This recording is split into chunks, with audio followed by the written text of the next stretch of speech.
Hello sweeties! So for today's video, maglalakad-lakad tayo para pagpawisan. Nararamdaman ko na nga na ako na naman ay nagdadagdag ng mahiwagang timbang. Kaya niyaya ko na ang aking partner para samahan ako na pagkatapos ng work, maglalakad-lakad kami at bisitahin yung bago extension na ginawa sa Jones Bridge. Kasi magaganda yung mga ilaw doon. So ngayon, it's 6 PM na. So ayan, nakikita nyo na yung napakabonggang sunset na naninilaw-nilaw na nag-orange o basta yun na yun. So napakaganda ng sunset guys. Tapos ayan, kahit hirap na tayong paangat, okay, go lang. Ayan, ang ganda ng mga ilaw, 'di ba? Malayo pa lang tanaw na tanaw mo na ang bonggang ilaw. So yan, lakad si auntie mo. Tapos ayan, picture kami diyan saglit. At grabe, sobra naming na-enjoy yung view ng bridge, ng ilaw, ng dagat, ng sky. Sobra kasi as in hindi matatawaran yung ganda niya.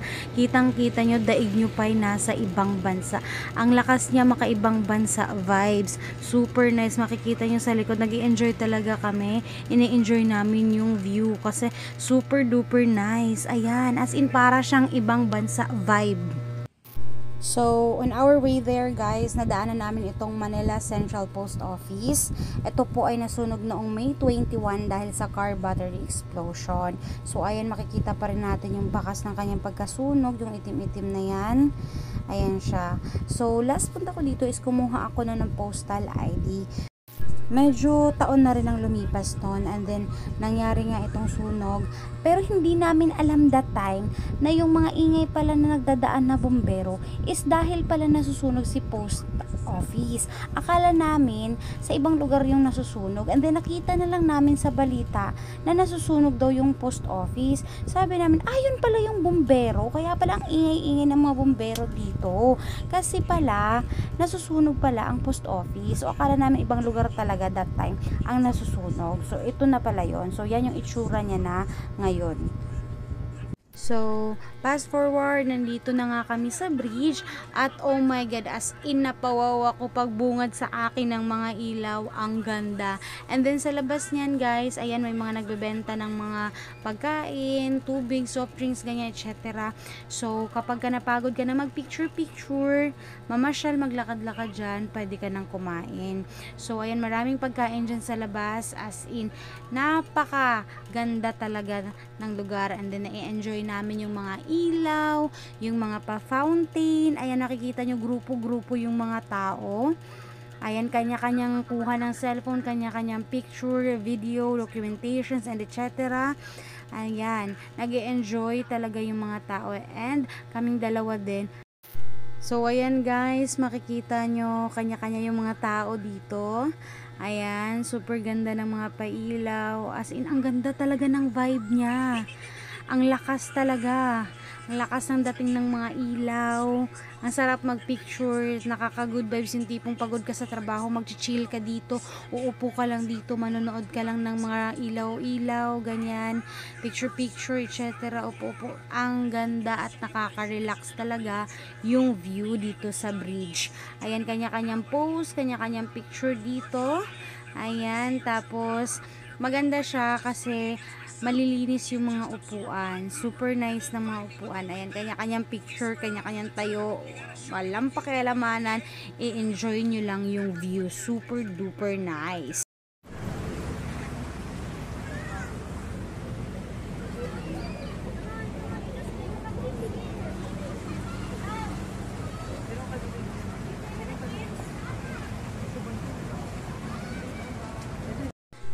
So, ayan na si partner, ini-enjoy ang fountain. Ang ganda, as in, ang sarap sa pakiramdam.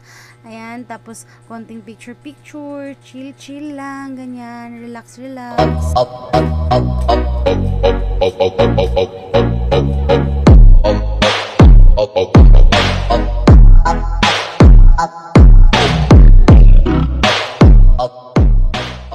I'm pretty sure that you are that love of mine.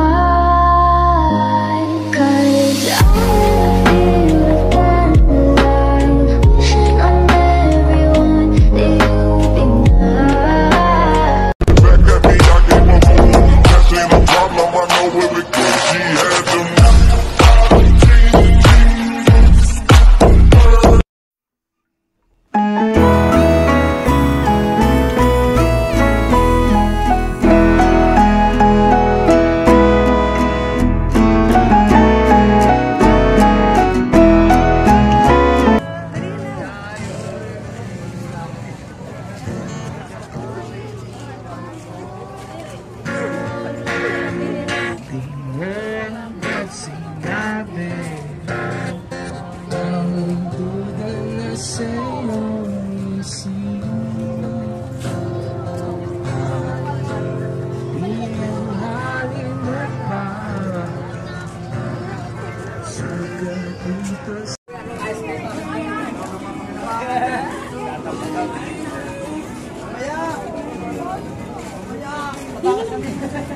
Dun.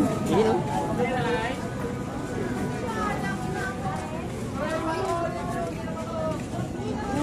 Magic water.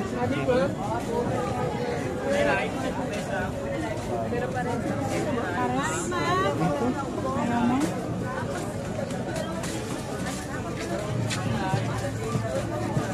Tubig po mga idol! Tubig po! Malamig pa mga idol! Pili na kayo!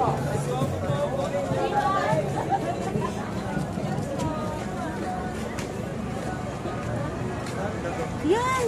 Yan naman. Pero gusto ko din yan. Pero gusto ko yan. Ano ba gusto mo talaga? Ito, isa na ito. Isa doon. Isa lang. Isa nga lang. Isa nga lang.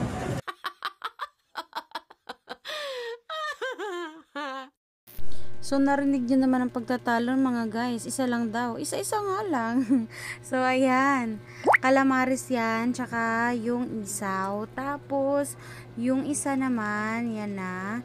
Busog na naman ang Disney Princess. Pak!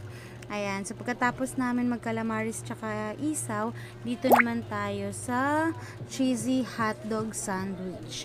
So, ayan. Ang pinili na, meron ditong mapagpipili ang regular, jumbo, tsaka giant. So, of course, ba't natin pipiliin yung maliit? Doon tayo sa malaki. Giant, cheesy, hotdog, sandwich. So, Hungarian sausage na yung gamit nila dyan sa pinakamalaki. So, ayan na ginagawa na ni ate ang ating order.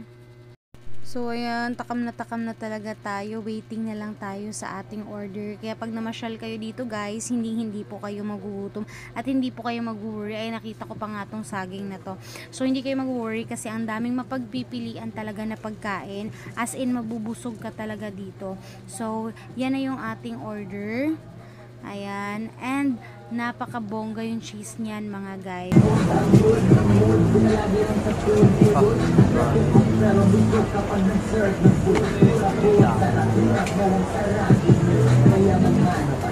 Ayan, ang sarap neto, guys.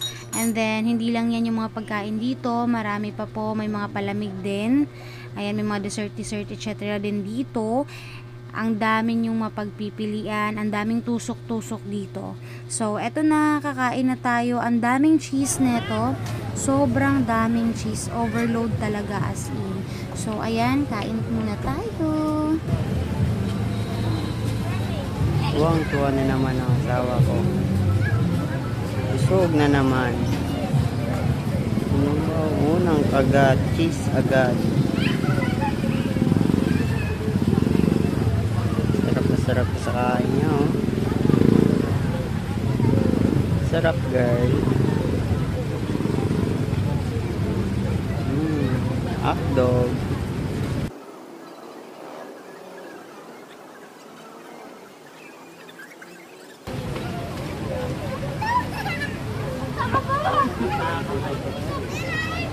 Tuwang-tuwa pa siya. Feel na feel.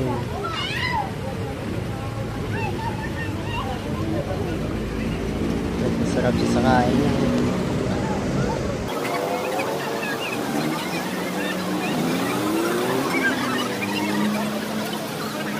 Guys, kalahati na lang, guys.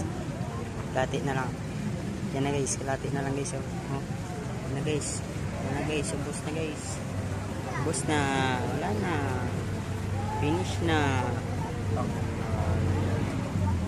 Hanapin.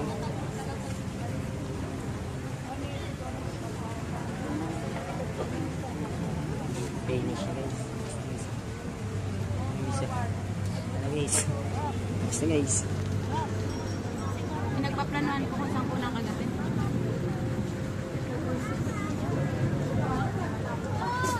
Uy! Ang galing ako!